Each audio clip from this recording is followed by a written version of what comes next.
My name's James, and I paint minis. This is Spoontastic Minis.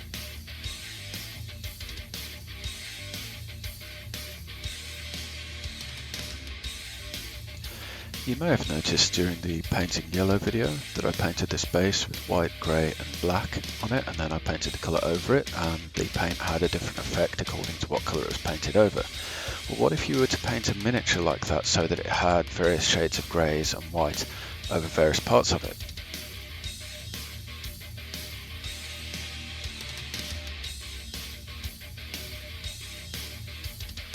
Well, that would be called pre-shading. And that's exactly what you do. You make parts of the mini lighter or darker according to where you think the light is, and then paint the colour coat over the top of it.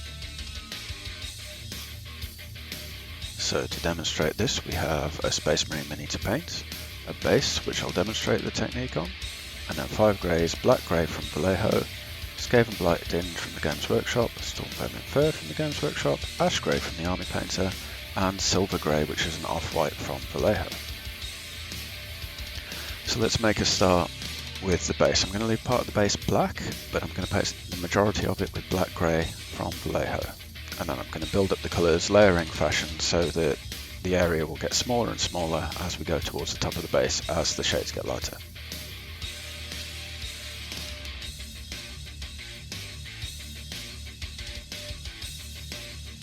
As ever, allow plenty of time between coats for it to dry. I'm using the clock swipe transition to indicate that time has passed.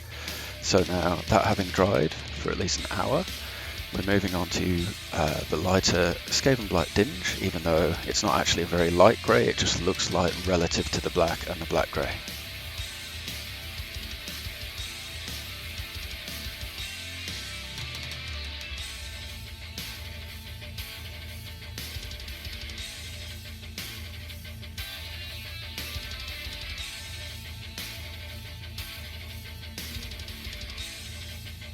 Now that that's dry, the Storm Vermin Fur, which I'm using as a mid-grey. You see how it is quite a bit lighter than the others so far. And then with that painted, we'll be moving on to the lightest grey, as I think of it, which is Ash Grey, which is a bit of a leap. It's quite a bit brighter. It will appear almost white in this setting, simply because of the lights.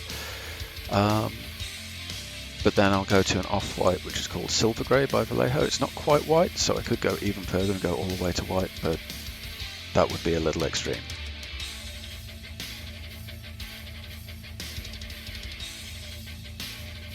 Now the Ash Grey is dry, we're going to use Silver Grey, and that should finish it off. However, I am looking at this Ash Grey coat beneath, which is still showing some of the darker grey through it. So I'll have to do a second coat of that, even though everything else so far is just one coat.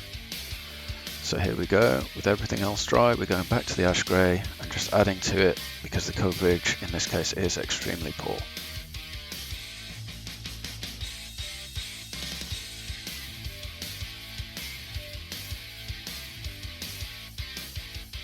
Now that's the basic grayscale that we're going to do on the miniature. Yes, as you can see, it's not that difficult. Obviously the sequence is shortened due to not showing drying times on film, but otherwise it is pretty simple. So let's apply those 5 greys to the Marine. So starting again, as we did on the base, with Vallejo Black Grey, we're going to paint vast areas of this, so only the deepest, darkest shadows are going to be black. And then we'll gradually paint smaller and smaller areas that are lighter and lighter greys until we get down to just very tiny areas of the off-white, which will be by far the brightest colour later on.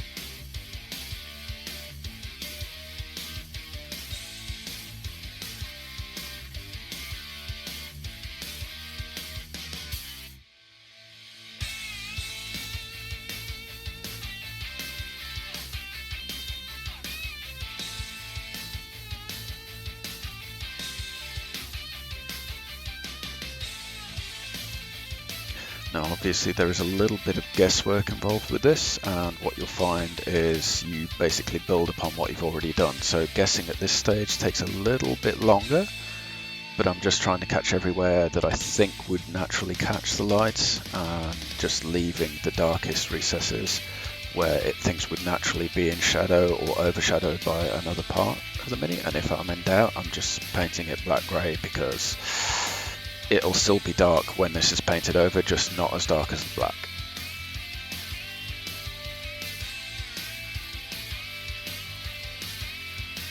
Something like the kneecap is pretty simple because it's pretty much parts of a sphere, so most of it needs to be painted black grey and just the very bottom part of it left black to be dark and give a bit of contrast between that and the lower leg armour.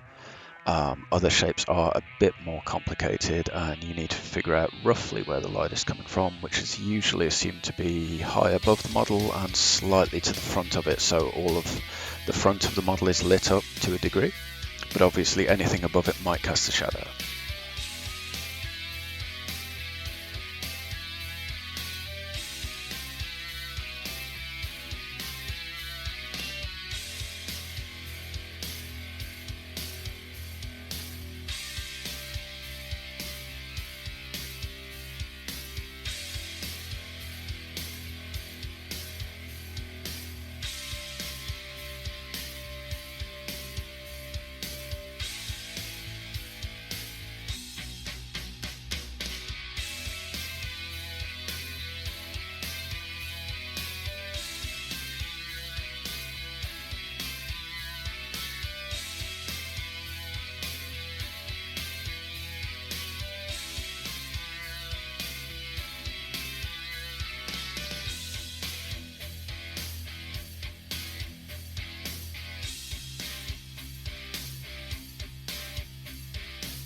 Apologies if you can't see too well what I'm doing. I'm just doing the inside of the shin armour so that that has some sort of lighting on it later on. Obviously you could say it's totally in shadow and not bother, but I usually find it looks better if you put something there, even if it's not as well lit as other parts of the model.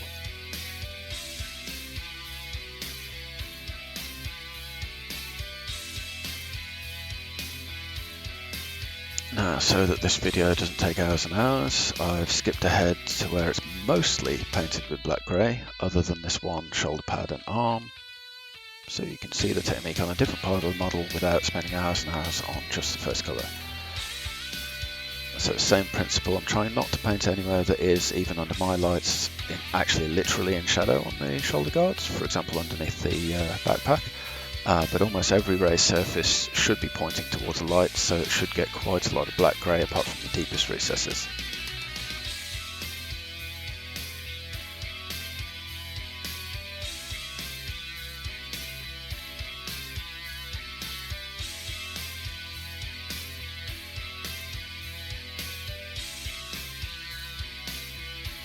Now here you can see me painting the underside of the shoulder guard.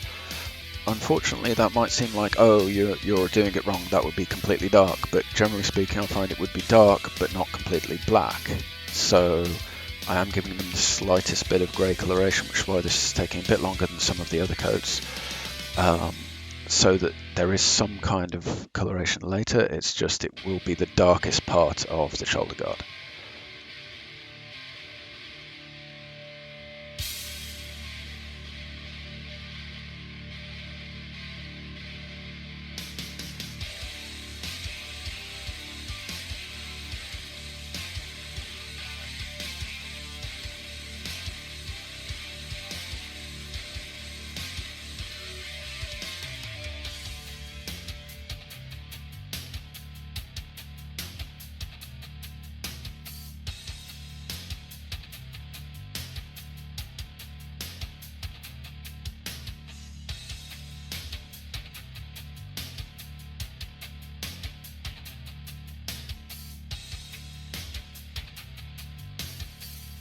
Now, as it turns out, the arm with the fingers pointing forwards is actually a little bit complicated because there's all kinds of separated panels and overlapping plates and so on that just require a little care and attention, because you don't necessarily want the paint going right up to the edges so there's actually a visible gap, but you also want them to be, as said before, sort of lit from above, and you are thinking about lighting. You know, this grey is where the light's falling essentially.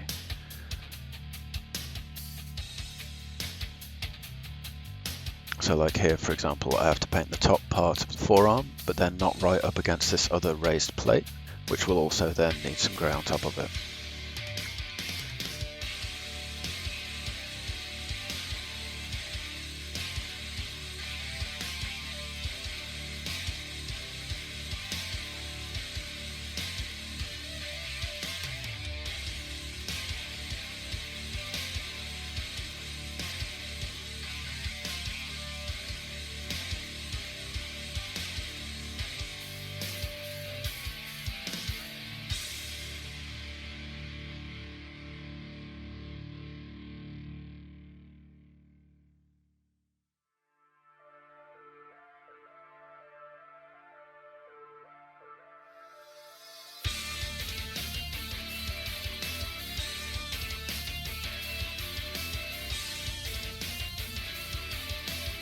Now I'm not going to do a lot of shading and highlighting underneath the arm, just adding a little bit of black grey so that it's not completely black under there, which would lead to a very odd, very harsh shadow, which you could use as a style of course, but I'm not planning to do so, particularly as I've not done so for the earlier part of the model.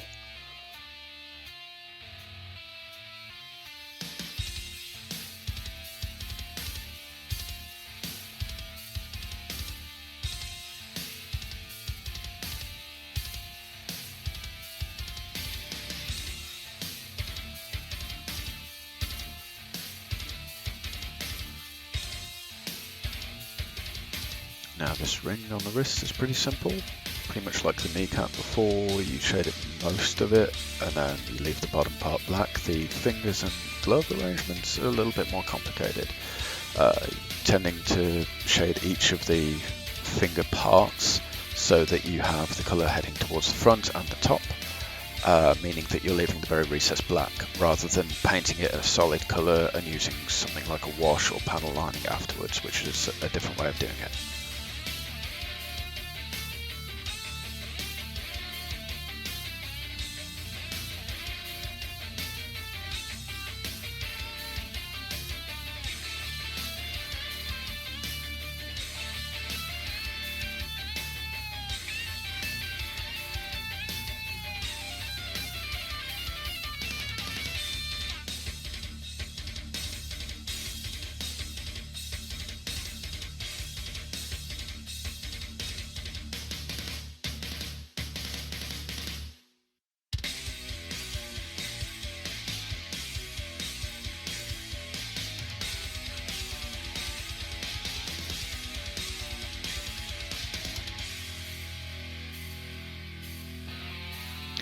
Okay, so that's the black-grey stage largely done, and having given this half an hour to an hour to dry, you can then move on to a lighter grey, in this case Skaven Blight Dinge from the Games Workshop or Citadel paint range, and the idea is to paint a slightly smaller area. This is still quite a dark grey, so you're still painting a comparatively large area, but you still want to paint a smaller area than what's gone before. This is why it was so important to do the black-grey stage correctly, so that you're actually telling yourself where you can paint the lighter colours. Because if you'd missed something at that stage, you could then only paint a smaller area and a smaller area still.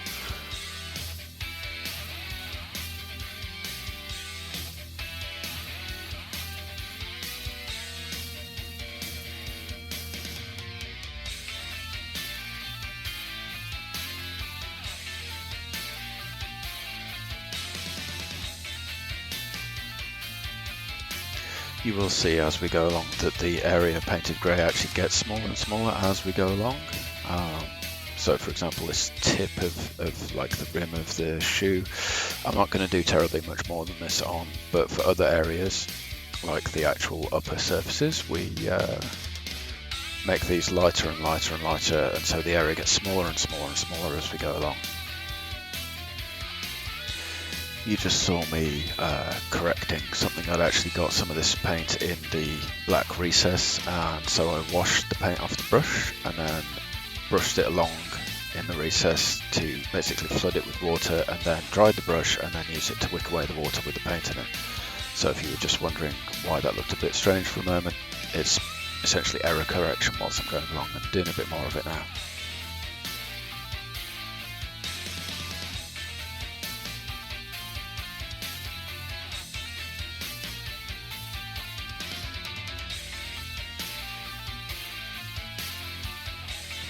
So you'll see on the kneecap again, we're painting a smaller area, maybe 75% of it now, because this is still quite a dark grey. We haven't got to mid-grey yet, but it should start to show a little bit of shading.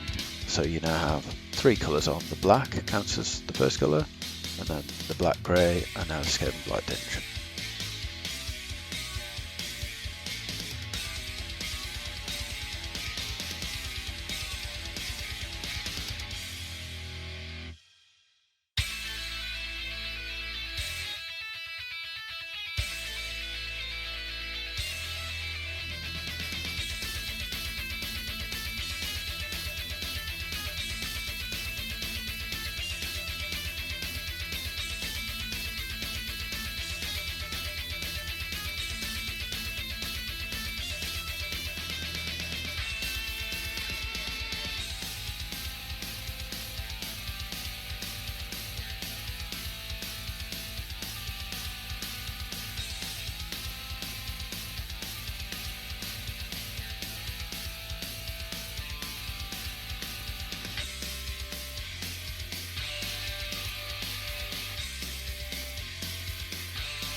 Don't worry, I hadn't actually forgot the back of the leg.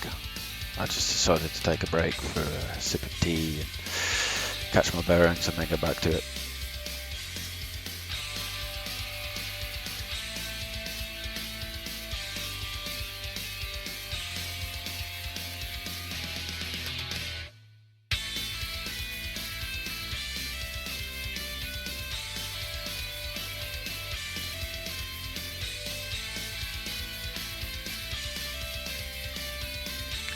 Truthfully, I wasn't sure how much to shade these bits at the back of the legs because they're clearly somewhat in shadow of the parts of the leg armour above, but obviously the leading edges would still show a certain degree of light, so I decided to go with it. It's one of those sort of stylistic decisions where I'm just like, well, I've started it this way, let's carry on. Maybe they should be darker with hindsight, but I think it worked out in the end.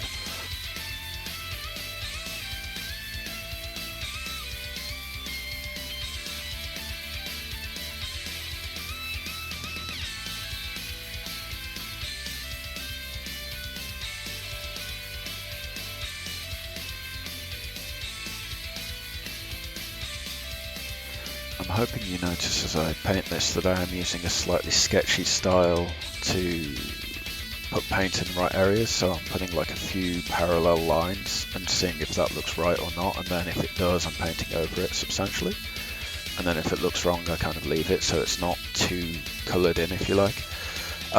This is something I've started doing recently, but it seems to actually help with techniques like this.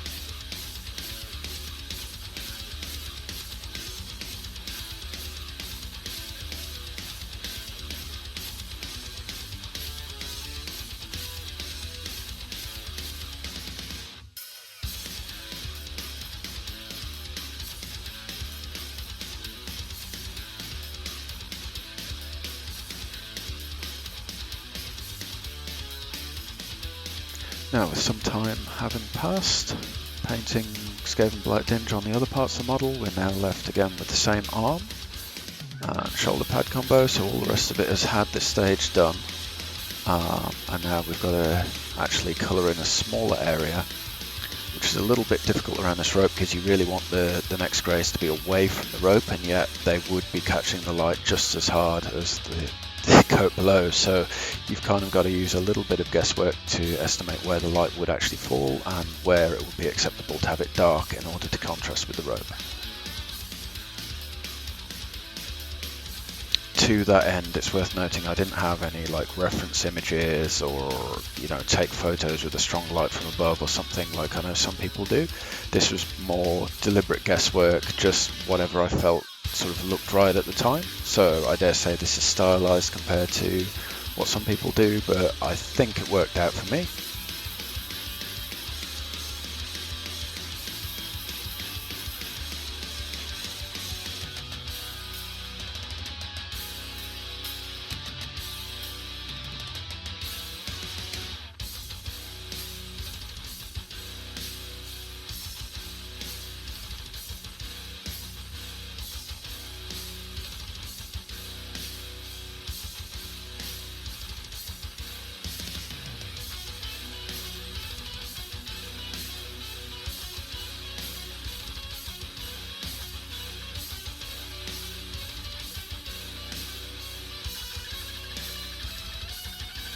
Now the trick here is to paint a slightly smaller area so that you're painting sort of the upper surfaces but less of an area than you did with the black grey. So you are painting over a lot of stuff you did before, but in a much smaller area.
Now, although it's a smaller area, the area around the hand guard and the finger plates, I guess you'd call them, actually gets trickier and trickier because you're painting a smaller and smaller area, but you still need to have every single grey available, just as if it were something big like a shoulder pad.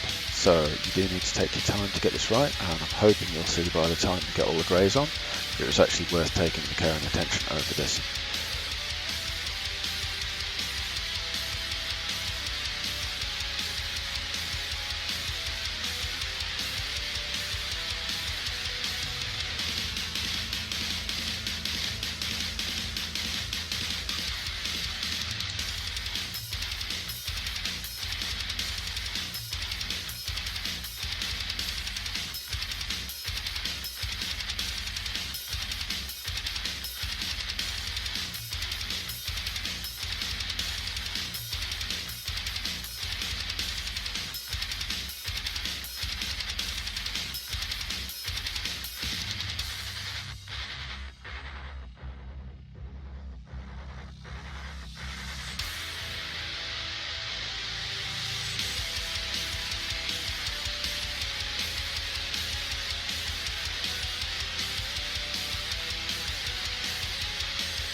Now moving on to the mid-grey, Storm Vermin Fur. Now painting a smaller area. If Skaven Blight Dinge was around about 70-75% of the area, this would have to be probably 50% or so. So you've still got area to paint the lighter colours in, but a much smaller area than you started with the black grey.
should be fairly apparent at this stage if you've painted the right kind of area, because you'll be starting to see quite a lot of graduation between the darkest and lightest areas.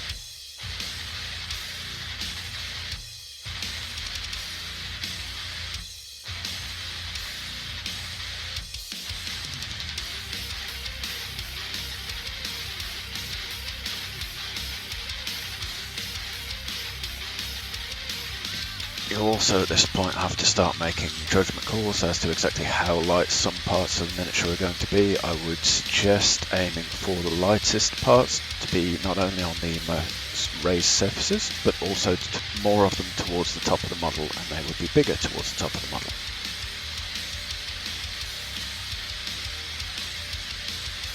So having painted most of it with the mid-grey Storm Vermin Fur, we're going to move on and finish the shoulder pad and the arm as before.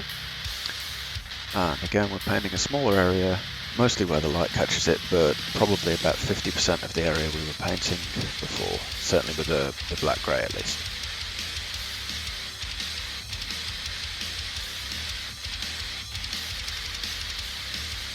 Now, because we're painting a smaller area each time, although I am being very careful and I am self-styled as a slow painter, this should be such that the clips actually get faster and faster as we go along, because there's less and less to paint.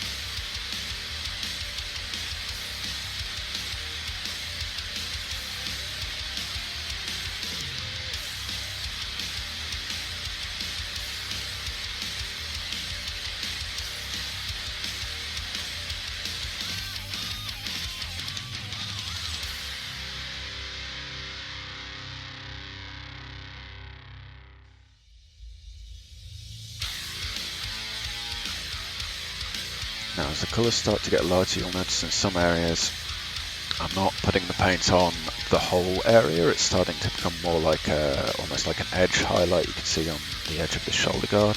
So it's the raised part of what I've already painted rather than the whole part of what I've already painted. This will become more and more obvious as the colours get lighter and lighter, where this area gets smaller and smaller until it's just an off-white highlight.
that's pretty much it for the mid-grays. Just a little detail on the fingers to do.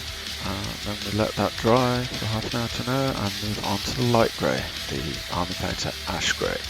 So although this now seems nicely shaded, we're going to go even lighter and then even lighter again with the off-white.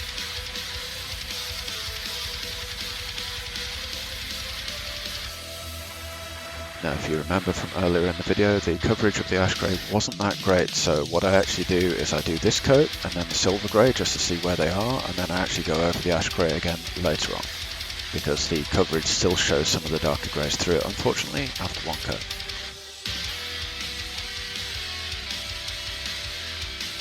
You should see already that I'm painting quite a small area compared to what we started with, and although every part of it does need to be painted like this, it gets faster and faster and you paint less and less as you go on.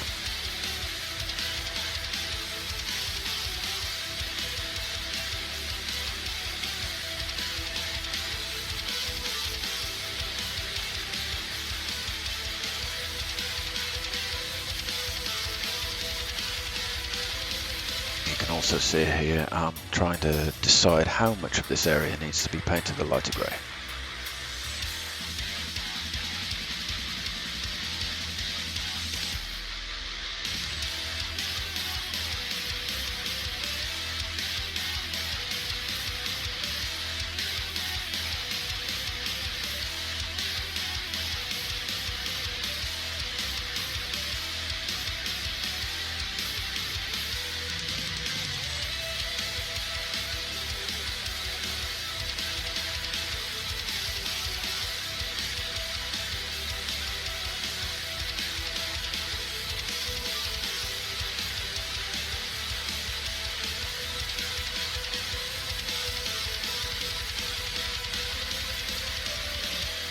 Now we've done that on most of the marine, and now we're just doing again the shoulder and the arm.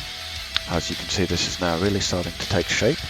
I dare say the graduations could be smoother. We could have mixed the colours together, for example, and done a much smoother graduation. We could have done more layers, we could have done multiple layers of each grey and so on, but this is just to get through this fairly quickly and show you the principle behind the technique, rather than necessarily being an award-winning example of the technique, if you see what I mean.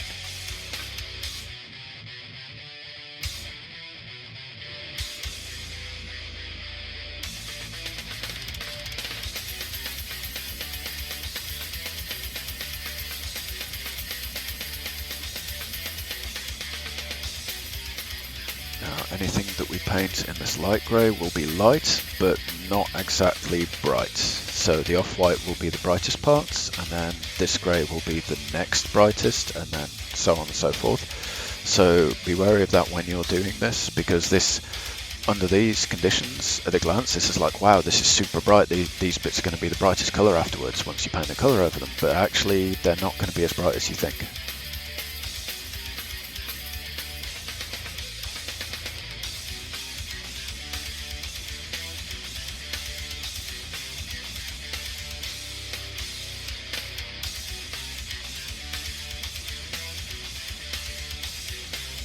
Whilst we're on that subject, if you did want to paint a miniature much darker, perhaps as a grim dark style choice, or just because the colour scheme is something like, I don't know, Night Lord Space Marines, where they are a very dark blue, you could actually have stopped at, say, the mid-grey stage and use a fairly ordinary blue colour over it, so that no part of it would be excessively bright, but it would still have shading and highlighting.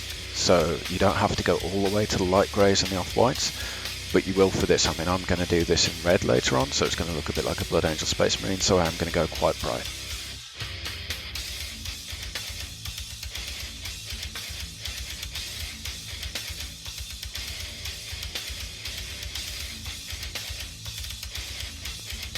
At this point, the fingers are mainly just an edge highlight, because obviously we've already done quite a lot of highlighting on the finger segments, and obviously I'm doing the ones below slightly less, so they're not as highlighted as the ones above.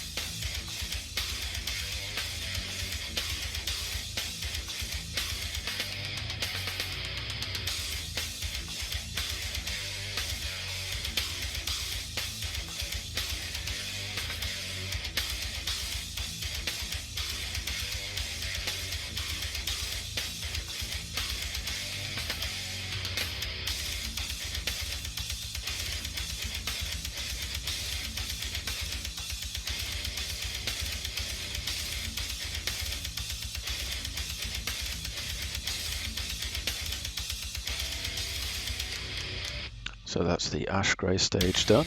And now, after it's had time to dry, we're going to go and do the off-white. This is silver grey from Vallejo, and we're just going to paint a small area on each part of the ash grey where it seems appropriate to have a slight highlight.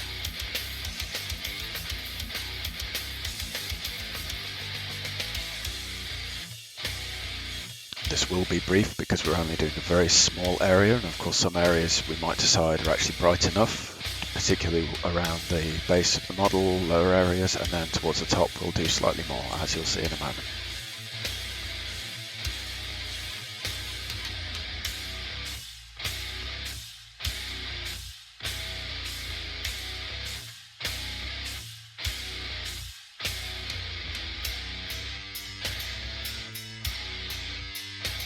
And so here we've done most of the marine. You can see what I mean. A lot of it has been just a very slight highlight. Top of the backpack, for example, is a very obvious area, but there's little highlights everywhere. And now we're just doing the shoulder pad and the arm. Again, very top of the model, very top of where it would be catching the light is generally where you're applying this highlight. So only the most raised points, because this is going to be the most well lit and the most bright colour after we apply the colour coat.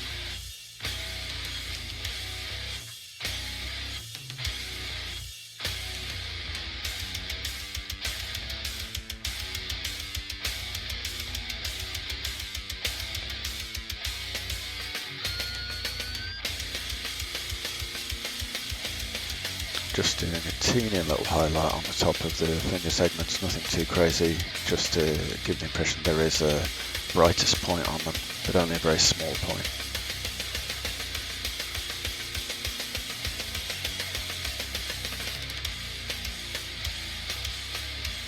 Now that would largely be done, but if you remember on the base, I wasn't too happy with the coat of ash grey. It was actually quite transparent, it was showing some of the darker greys through. So to that end, I'm going to go over the ash grey again, just briefly, just to make sure that it has proper coverage, because almost all of the other greys have gone on and left quite a good coverage with just one coat. This one is still a little bit transparent, unfortunately.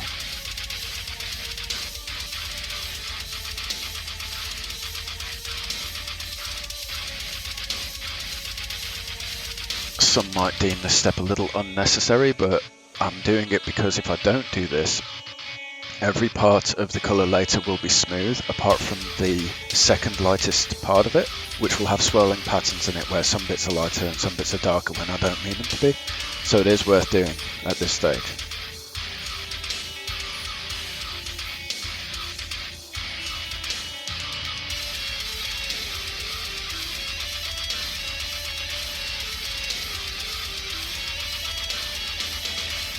This is also a good moment where you can go back and correct any areas if you feel the shape of the highlight is a little wrong, or maybe the white area is too big.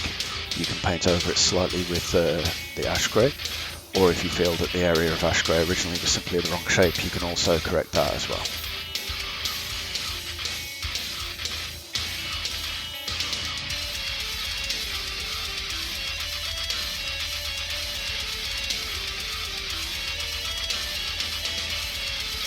Now I'm slightly altering the shape on the shoulder pad here, but again, it's still well within what I feel is right for the shoulder pad. I'm just basically going over the ash grey colour otherwise to make sure that it is a consistent coloration throughout.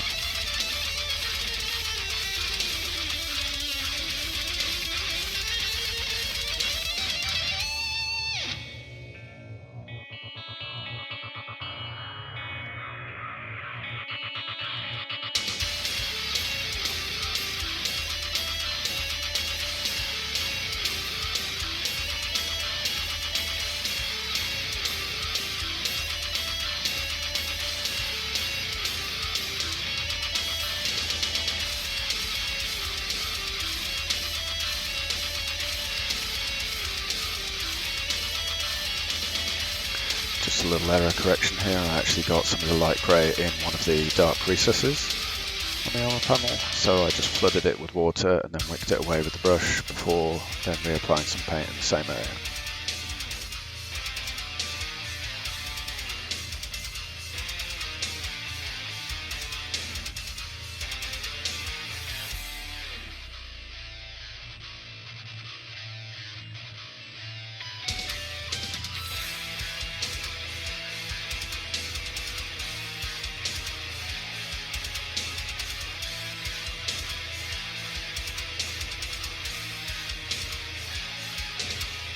Unfortunately, the area around the fingers is going to be quite involved because I've got to try and paint over the grey that's already gone, but without wiping out any of the off-white highlights, because if I do, I'll have to go back and do the off-whites again, and that would be even more time consuming than just being careful at this step. So this is going to go quite slowly, but I think it's worth it in the end.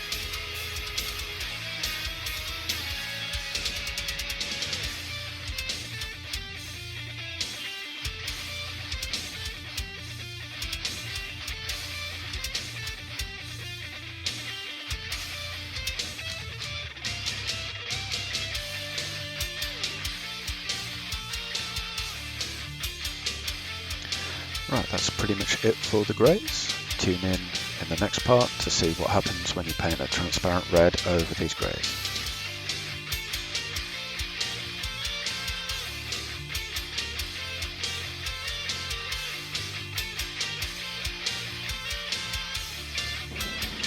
Right, if you've watched this far, firstly thank you for watching.